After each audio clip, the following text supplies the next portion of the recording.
I'm done with this show. John Kennedy shuts down Sonny Hostin on The View. John Kennedy stepped onto the set of The View, with a measured stride, his presence carrying the quiet authority of a man accustomed to scrutiny, yet unfazed by it. The studio lights caught the faint silver in his hair, and his tailored suit navy, with a crisp white shirt, spoke of a deliberate simplicity. The audience greeted him with a warm wave of applause, and he acknowledged them with a nod and a slight, genuine smile. Whoopi Goldberg, seated at the head of the table, leaned forward with her trademark warmth. "Ladies and gentlemen, he's a United States Senator from Louisiana, a man who's been fighting for his state and its people for years. Please welcome the Honorable John Kennedy." The applause swelled again, and Kennedy settled into his chair, shaking hands with each host. Whoopi Joy, Bihar, Sonny Hostin, and Sarah Haynes, his grip firm but unhurried, his demeanor that of someone who had walked into countless rooms like this and knew exactly how to navigate them. "Thank you, Whoopi," he said, his southern drawl smooth and deliberate. "It's a pleasure to be here with y'all." Joy Bihar, her red glasses glinting under the lights, leaned in with a playful grin.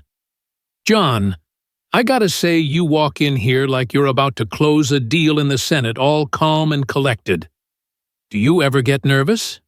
Kennedy chuckled, the sound low and easy. "Joy, I've been in rooms where folks are trying to skin me alive with words. This feels like a picnic by comparison." The table erupted in laughter, and the audience joined in the mood light and convivial. Whoopi steered the conversation toward the reason for Kennedy's visit. "Now, John, you're here to talk about something close to your heart, a community project that's making a real difference. Tell us about it." Kennedy leaned back slightly, his hands resting on the table, fingers interlaced. "Well, it's a program we've been working on in Louisiana to help kids in underserved areas get access to better education. We're partnering with local schools, businesses, and nonprofits to provide mentorship, tutoring, and scholarships. It's about giving these young folks a shot at a future they might not otherwise have." His voice carried a sincerity that resonated, and he paused to let the words settle. "I met a young man named Marcus not long ago, a high school junior from a tough part of Baton Rouge. His mom works 2 jobs, his dad's not in the picture, and he was on the verge of dropping out. But through this program, he got a mentor who helped him with his studies, and now he's not just staying in school, he's applying to colleges. That's the kind of change we're aiming for." The audience clapped softly, and Sarah Haynes, her eyes bright with interest, leaned forward. "That's incredible, John. What is it about stories like Marcus's that keeps you so invested in this work?" Kennedy's gaze softened, and he tilted his head slightly, as if weighing his response. "Sarah, it's simple. Every kid deserves a chance to dream big. Doesn't matter where they come from or what's stacked against them. When you see someone like Marcus start believing in himself, it reminds you why you do this. It's not about politics or headlines, it's about people." The applause grew louder, and Whoopi nodded approvingly. "That's what it's all about," she said, "changing lives, one person at a time." The conversation flowed effortlessly for the first few minutes, with the hosts asking about the logistics of the program and its impact. Joy chimed in with a quip about how Kennedy's Southern charm probably helped him rally support for the initiative. "You've got that accent, John," she said, winking. "I bet you could convince a room full of skeptics to fund this project just by talking about sweet tea and crawfish." Kennedy laughed, shaking his head. "Joy, I don't know about that, but I'll take any help I can get. Long as they're writing checks for the kids, they can call it whatever they want." The banter was warm, the kind of easy exchange that made The View a staple for viewers who loved its blend of humor and heart. Sonny Hostin, who had been quiet for the first part of the segment, finally spoke up, her tone measured but probing. John, this program sounds wonderful, and it's clear you're passionate about it. But I'm curious why focus so much on these local efforts when there are bigger conversations happening about education reform on a national level. You're a senator, someone with influence. Why not weigh in more publicly on those issues? The question hung in the air, and the audience's applause tapered off, sensing a shift. Kennedy's smile didn't fade, but his eyes sharpened slightly, as if he'd anticipated this turn. Sonny. I appreciate the question, he said, his voice steady. For me, it's about doing what's in front of you. I've seen too many folks get lost in big debates while the kids in their own backyards are falling through the cracks. This program is something I can put my hands on, something I know is working. That's where I choose to put my energy. Sonny nodded, but her expression suggested she wasn't entirely satisfied. I get that, she said, but don't you think someone in your position has a responsibility to speak out on the broader issues too? I mean, education. Disparities aren't just a Louisiana problem, they're everywhere. Kennedy tilted his head, considering her words. Sure they are, he said, and I'm not saying those conversations aren't important, but I've always believed you start where you stand. You fix what you can see, and you build from there. If I'm spending all my time talking about problems I can't touch, I'm not helping Marcus or the kids like him. The audience clapped again, but the energy in the room had shifted subtly, like a breeze, picking up before a storm. Whoopi sensed it and jumped in, her voice bright. You know, John, I love that you're focused on the ground level. It's like what we say around here. Sometimes you gotta do the work where it counts most. She glanced at Sonny as if to nudge the conversation back to safer ground. But Sonny wasn't ready to let it go. I hear you, John, she said, her tone still polite but firm. But I wonder if staying so focused on these local projects could be seen as sidestepping the tougher, more public fights. People look to leaders like you for clarity on where you stand, especially when it comes to issues that affect entire communities. The audience murmured, some nodding in agreement, others shifting in their seats. Kennedy's expression remained calm, but there was a flicker of something resolved, perhaps, in his eyes. Sonny, he said, his voice low but clear, I stand with the people I serve. I show up for them every day, whether it's in a classroom, a community center, or the Senate floor. I don't need to shout it from a rooftop to prove it. The response drew a mix of applause and murmurs, and Joy, sensing the tension, tried to lighten the mood. Well, I, for one, think you're doing plenty, John, she said, flashing a smile. But let's be real. Can we get you to come back and teach us how to make gumbo? That's the real community service we need. The audience laughed and Kennedy grinned, but the undercurrent of Sonny's questions lingered like a thread waiting to be pulled. The segment continued with Sarah asking about the challenges of getting businesses to invest in the program.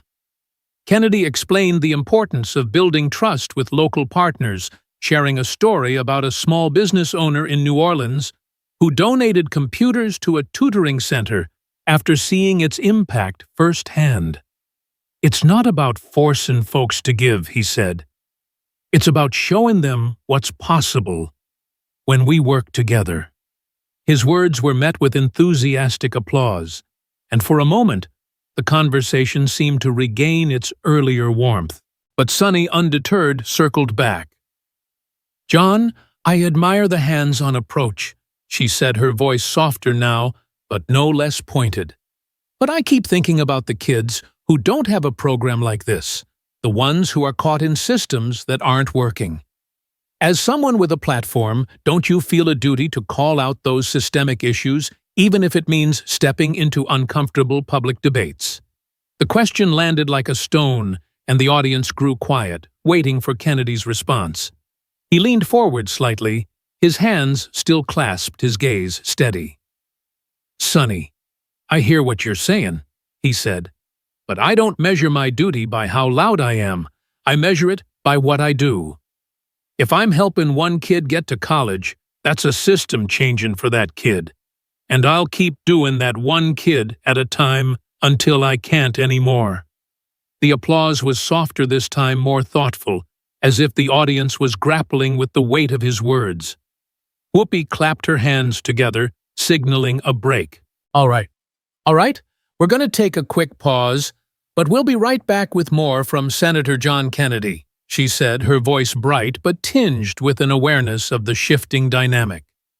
As the cameras panned out and the music played, Kennedy leaned back in his chair, his expression unreadable, while Sonny's gaze lingered on him, her notepad untouched. The stage was set for a conversation that was far from over. The studio lights dimmed briefly as the View returned from commercial break, the audience settling into their seats with a murmur of anticipation.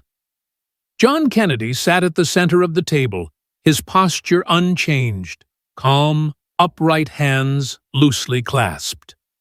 The faint hum of the air conditioning was the only sound for a moment, as Whoopi Goldberg flashed a warm smile toward the camera. "We're back with Senator John Kennedy, talking about his incredible work with a community education program in Louisiana," she said, her voice bright but careful, as if navigating a tightrope. "Before the break, we were digging into how these local efforts make a difference, but I think there's more to unpack here."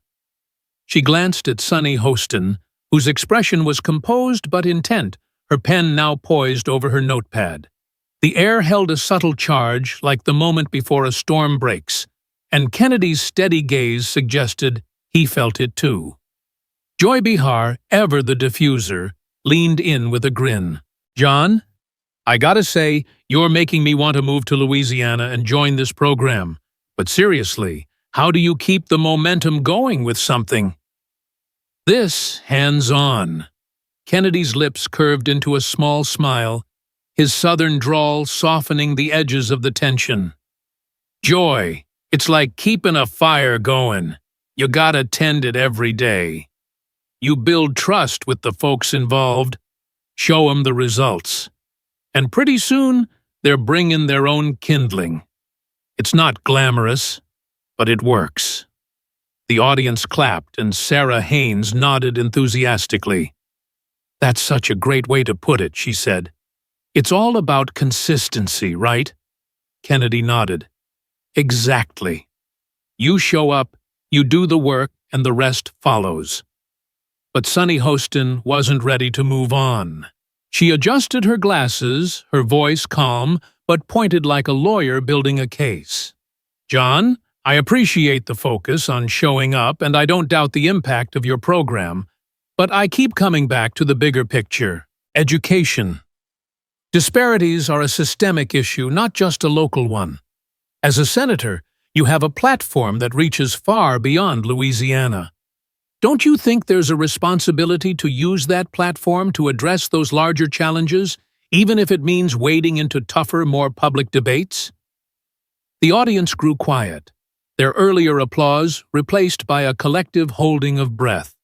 Kennedy's expression didn't waver, but his eyes narrowed slightly, as if measuring the weight of her words. "Sonny," he said, his tone even, "I hear you. But I've always believed that real change starts close to home. If I'm spending my days shouting into the wind about problems I can't fix overnight, I'm not doing much for the kids who need help today. My job is to serve the people in front of me, and that's where I put my focus." Sonny tilted her head, her lips pursing slightly. "I get that, John, but isn't it possible to do both? To serve locally and still speak out on the national stage? People look to leaders like you for guidance, especially when so many communities are struggling with the same issues you're addressing in Louisiana." The murmurs from the audience grew louder, a mix of agreement and unease, and Kennedy leaned forward, his hands resting more firmly on the table. "Sonny, I'm not dodging the big picture," he said, his voice low but resolute. "But I don't think you fix a broken system by yelling about it on TV. You fix it by rolling up your sleeves and getting to work where you can make a difference. I'm not here to be a megaphone. I'm here to be a pair of hands." The audience clapped, some more vigorously than others, and Whoopi nodded, trying to keep the conversation on track. "That's a powerful point, John," she said. "It's about action, not just words." But Sunny wasn't satisfied. She leaned forward, her voice softening, but no less insistent. "I'm not saying you're not acting, John, but silence on certain issues can send a message too.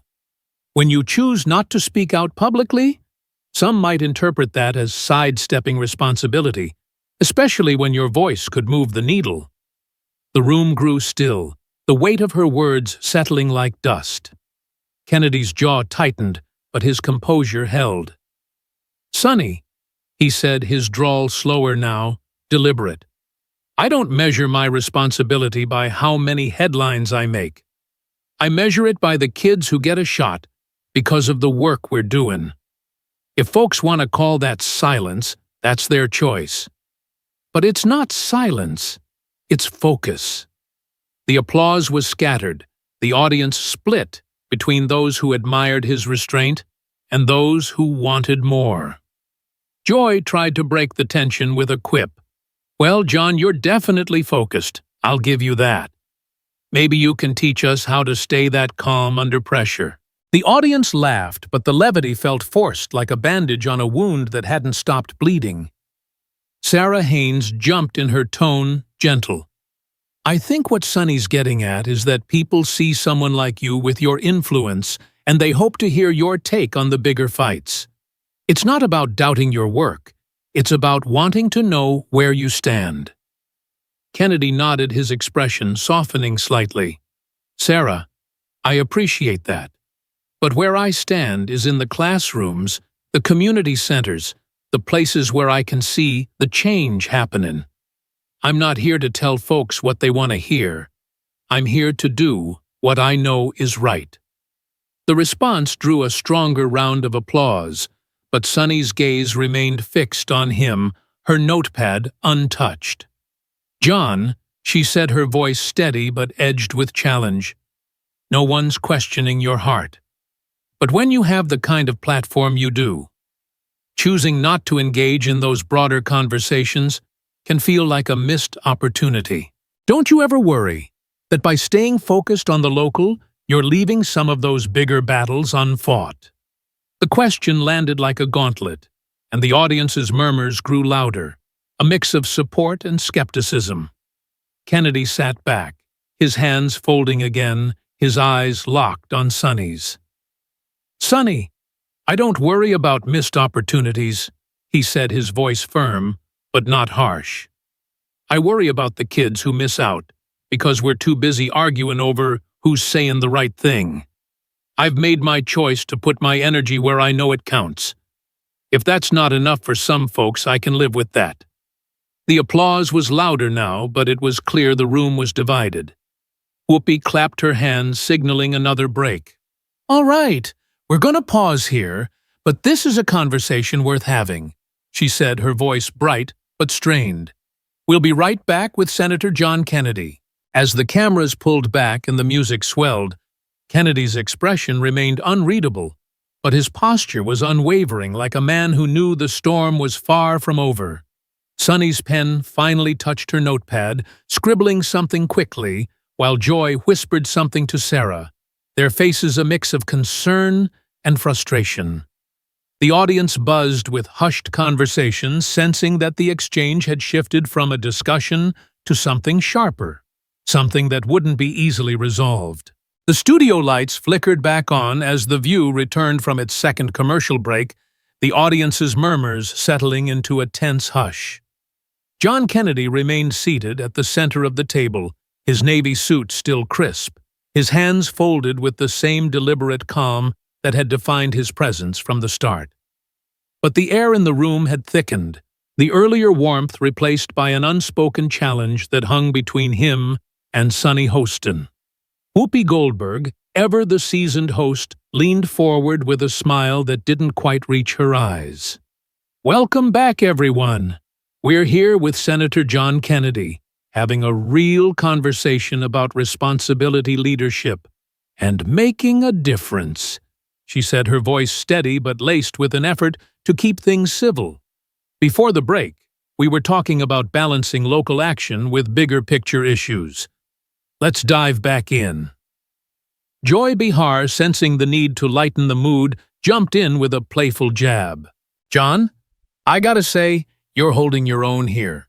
Ever think about hosting a talk show? You've got the cool-headed thing down pat." The audience chuckled, and Kennedy offered a small smile, his southern drawl easing the tension for a moment. "Joy, I think I'll stick to the Senate. Y'all are a tougher crowd than my colleagues in Washington." The laughter was genuine, but brief, a fleeting reprieve before the conversation turned sharp again. Sunny Hostin, her notepad now marked with a few quick scribbles, adjusted her posture and locked eyes with Kennedy. Her tone was measured, but there was an edge to it, like a prosecutor circling back to a key point. "John, I want to be clear, I respect the work you're doing with your education program. It's tangible, it's meaningful. But I keep thinking about the kids who don't have access to programs like yours, the ones caught in systems that are failing them. As a senator, your voice carries weight. When you choose not to speak out on those systemic failures, doesn't that risk sending a message that you're okay with the status quo?" The audience stirred a mix of soft claps and murmurs rippling through the room. Kennedy's expression remained steady, but his jaw tightened slightly, a subtle sign of the pressure building beneath his calm exterior. He leaned forward, his hands still clasped, his voice low and deliberate. "Sonny, I don't think anybody who knows me would say I'm okay with the status quo. But I've learned something over the years. You don't fix a broken system by adding more noise to the problem. You fix it by getting in the trenches and doing the work. That's what I'm doing in Louisiana, and that's what I'll keep doing." The audience clapped, but the applause was uneven, reflecting the divide in the room. Sunny wasn't backing down. She tilted her head, her voice softening but no less pointed. "I hear you, John, and I'm not questioning your commitment to the work. But silence on the bigger issues can be interpreted as complicity, especially when you have the platform you do. People want to know where you stand, not just in Louisiana, but on the national stage. Don't you ever feel that weight?" The question landed like a stone, and the audience grew silent, their eyes darting between Sunny and Kennedy. For the first time, Kennedy paused, his gaze dropping to his hands for a brief moment before returning to Sunny. "Sunny," he said, his drawl slower now, almost deliberate, "I feel the weight every day. But I don't carry it by shouting into microphones. I carry it by showing up for the people who need me, whether it's a kid in Baton Rouge or a family in New Orleans. If folks think that's silence, they're not listening to what I'm doing." The response drew a stronger round of applause, but Sunny pressed further, her voice steady but unrelenting. "I'm listening, John, but I'm also hearing from communities who feel abandoned when leaders with influence don't speak up. Your actions are powerful, no question. But isn't there power in your words, too? In using your platform to call out what's wrong, not just to celebrate what's right?" The room felt smaller now, the tension coiling tighter with each exchange. Kennedy's eyes narrowed slightly, but his voice remained, even his composure, unshaken. "Sunny, words are cheap if they don't come with action. I could stand on a soapbox and call out every problem in the world.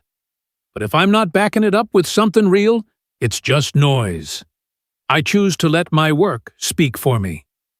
The audience clapped again, but Sunny leaned forward, her tone shifting from probing to something closer to accusation. "John, no one's saying your work isn't real. But when you avoid those tougher conversations, some might think you're protecting your image, choosing safety over courage. Isn't that a fair critique?" The words cut through the room like a blade, and the audience gasped softly, the murmur of their reactions growing louder. Kennedy sat still for a moment, his hands unmoving, his gaze locked on Sonny. Then quietly, but with unmistakable clarity, he spoke. "Sonny, you're confusing dignity with strategy. I don't avoid tough conversations. I choose which ones are worth having. And I don't owe anybody a performance to prove my heart." The applause was louder now, but it was clear the room was polarized, some clapping fervently while others whispered among themselves. Whoopi tried to intervene, her voice firm but diplomatic. "Okay, let's take a breath here. This is a good conversation, but let's not make it personal." But Kennedy's eyes remained on Sonny, and for the first time there was a flicker of steel in his expression. "Whoopi?" "I respect the conversation," he said, his voice steady, "but I also know the difference between a question and a setup." The audience murmured, and Sonny raised an eyebrow, undeterred. "John, I'm not setting you up," she said, her tone calm but resolute. "I'm asking you to clarify your choices because people look to you. When you don't engage publicly, it leaves room for assumptions. That's not an accusation, it's a reality." Kennedy shook his head slightly, his voice dropping lower. "Sonny, assumptions are on the folks making them. I'm not here to fill in the blanks for people who've already written their story about me." The room fell silent, the weight of his words settling heavily. Sarah Haynes, visibly uncomfortable, tried to bridge the gap. "I think what Sonny's trying to say is that your influence is so big, John, and people just want to hear more from you. It's not about doubting your work, it's about hoping you'll weigh in." Kennedy nodded, but his expression was resolute. "Sarah, I understand that, but hope doesn't give you ownership. I'm not a symbol for anybody's cause, I'm a man doing what I believe is right." The tension was palpable now, a quiet collision of wills that needed no shouting to be felt. Sonny spoke again, her voice softer but unyielding. "John, I'm not asking you to be a symbol. I'm asking why you choose not to use your voice in moments when it could make a difference." "That's a fair question, isn't it?" Kennedy's gaze didn't waver. "Questions are fair," he said, his voice calm but firm. "Accusations dressed up as questions, that's something else." The audience gasped again, and Joy tried to cut through the heaviness with a joke. "All right, y'all, let's not turn this into a courtroom drama." "John, you're too smooth for that." But the quip fell flat. The room, too, charged for levity. Kennedy leaned back, his hands unfolding for the first time, resting on the table like a man preparing to stand. "I came here to talk about helping kids, about building something real," he said, his voice quiet but piercing. "But if this table is more interested in judging my silence than hearing my work, then this ain't my conversation." The audience stirred, sensing a shift, and Whoopi clapped her hands, her voice urgent. "Okay, let's hold that thought. We're gonna take one more break, but we'll be right back." As the music swelled and the cameras panned out, Kennedy reached for his microphone, his movements slow and deliberate. He unclipped it, setting it on the table with a soft clink that seemed to echo in the sudden silence. The audience didn't notice at first, but the crew did, their eyes widening as Kennedy stood, his posture tall and unhurried. Joy reached out, her voice low. "John, wait. You don't have to." But Kennedy looked at her, then at Whoopi, then at Sonny. "I came here to share something worth talking about," he said, his voice steady, not angry, but final. "But if every word I say is going to be weighed like evidence in a trial, this ain't my table." He turned, walking off the set with the same measured stride he'd entered, with leaving the hosts stunned and the audience buzzing with shock. Sonny's pen froze mid-scribble, and Whoopi's smile faltered as the cameras cut to commercial, the music jarring against the weight of what had just unfolded. The cameras rolled back onto the set of The View after the final commercial break, but the energy in the studio had shifted irrevocably.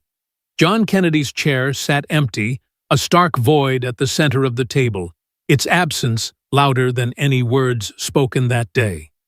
The audience, still buzzing from the senator's abrupt exit, sat in a mix of stunned silence and restless murmuring, their applause cues ignored as they whispered among themselves. Whoopi Goldberg, her face a mask of practiced composure, looked directly into the camera, her voice steady but tinged with an uncharacteristic heaviness. "Welcome back, folks." Before the break, Senator John Kennedy chose to leave our set. That wasn't something we expected, but it's his right, and we respect his decision to step away. She paused, her eyes flickering briefly to the empty chair before continuing. "We've been having a passionate conversation about leadership responsibility and how we show up for our communities. Let's talk about what just happened." Joy. Bihar, her usual levity subdued, leaned forward, her red glasses catching the studio lights. "I just want to say for the record, we admire John Kennedy and the work he's doing. No one here was trying to back him into a corner. Sometimes these conversations get heated, but that's what we do here, we dig in." The audience clapped softly, but the sound felt hollow, as if the room was still grappling with the weight of Kennedy's departure. Sonny Hostin, who had been the focal point of the tension, sat quietly for a moment.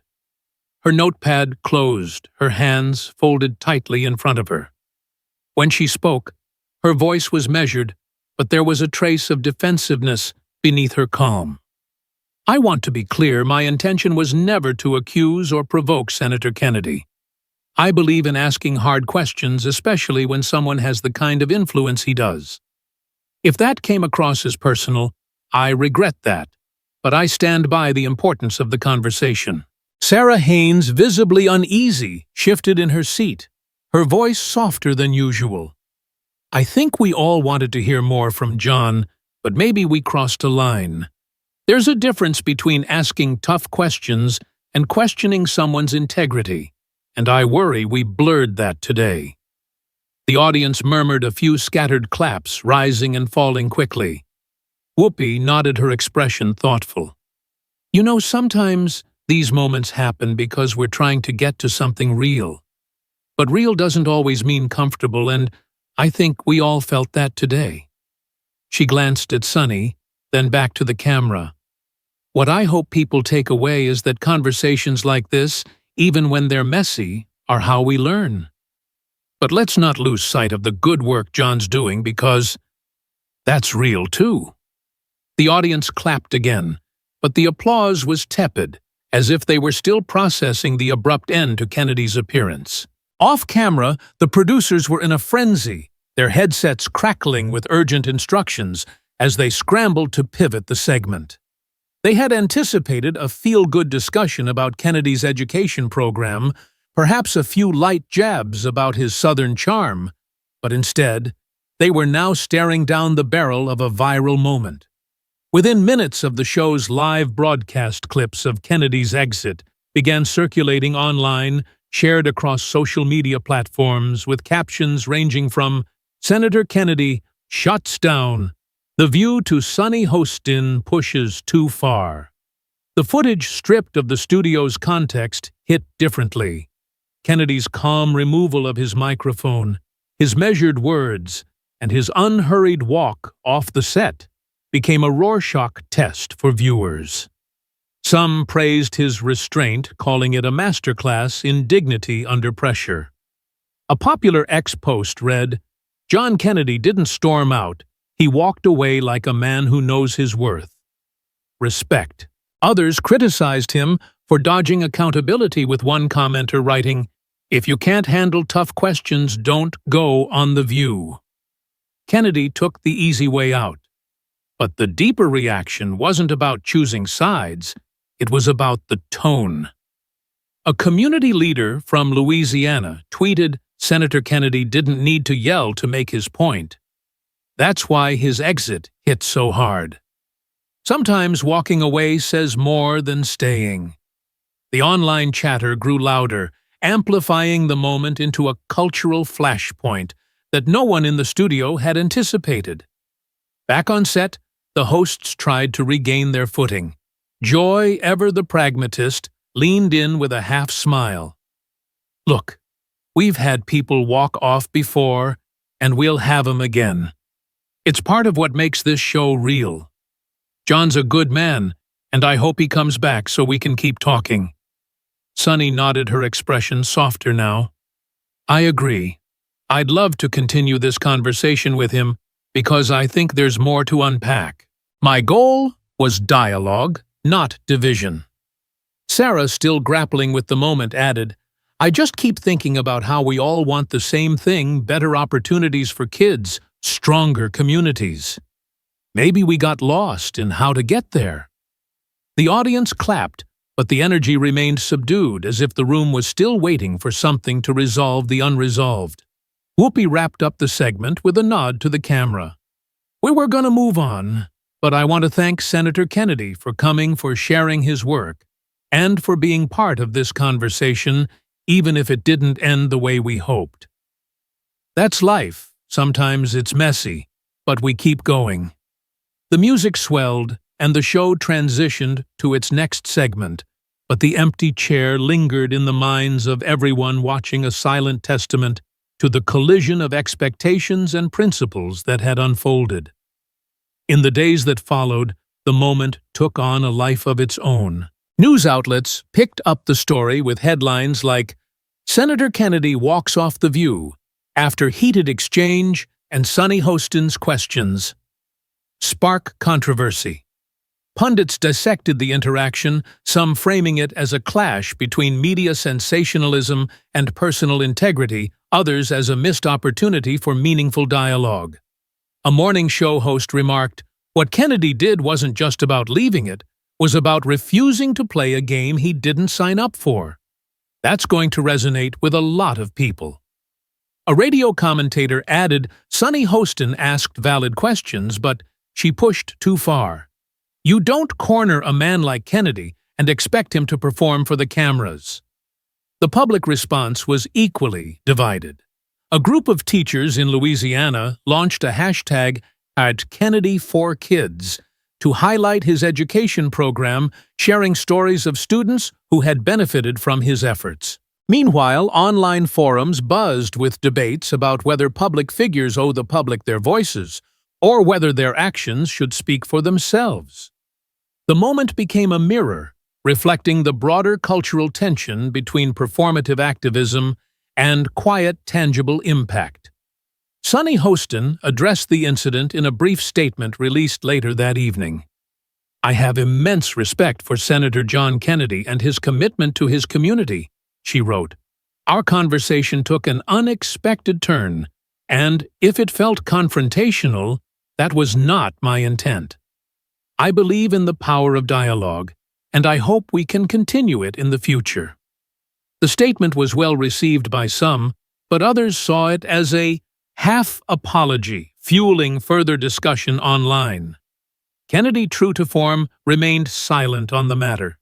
He didn't post on social media or issue a press release, letting the moment speak for itself.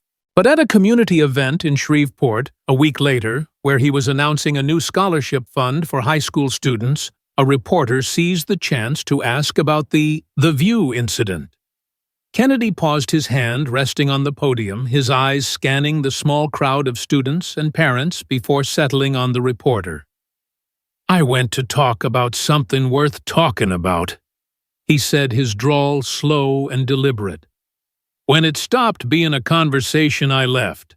Not every story needs a second chapter." He smiled faintly, then turned back to the crowd, shaking hands with a young girl who had just received a scholarship. His focus firmly on the moment at hand. The ripple effects of Kennedy's exit lingered on The View itself. The show didn't shy away from tough questions that was its brand, but the incident prompted a subtle shift. The hosts approached their interviews with a touch more caution, a little more space for their guests to breathe. It wasn't fear, but a recognition that not every guest comes to perform, and not every conversation needs to end in a showdown. For Kennedy, the moment was a footnote in a career defined by action over optics. He returned to Louisiana, visiting schools, meeting with community leaders, and pushing his education program forward, undeterred by the headlines. The students he met, like Marcus from Baton Rouge, didn't care about his silence on national debates. They cared about the mentor who showed up, the scholarship that opened doors, the belief that someone saw their potential. And in that, Kennedy found his validation not in applause or viral moments, but in the quiet victories that no camera could capture. The lesson from Kennedy's walk-off was not about who was right or wrong, but about the power of knowing your own table. For some, leadership means raising your voice, demanding change, and filling the silence with conviction. For others, like Kennedy, it means choosing your battles, letting your work speak, and walking away when the conversation no longer serves the purpose you came for. The moment taught viewers that true impact doesn't always come from the loudest voice in the room. It comes from the courage to stay true to your values, even when the world demands a performance. It was a lesson in authenticity, urging people to focus on what they can control, to invest in the lives they can touch, and to recognize that sometimes the most powerful statement is the one you make by leaving. For the students in Kennedy's program, for the communities he served, and for anyone watching who felt the weight of expectations, the message was clear: you don't have to shout to be heard, and you don't have to stay where you're not understood. Choose your table, do your work, and let that be enough.